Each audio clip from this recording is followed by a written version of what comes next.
وإذ قال إبراهيم رب اجعل هذا البلد آمنا واجنبني وبني أن نعبد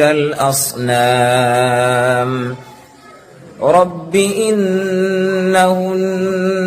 أضللن كثيرا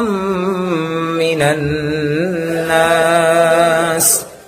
فمن تبعني فإنه مني ومن عصاني فإنك غفور رحيم ربنا إني أسكنت من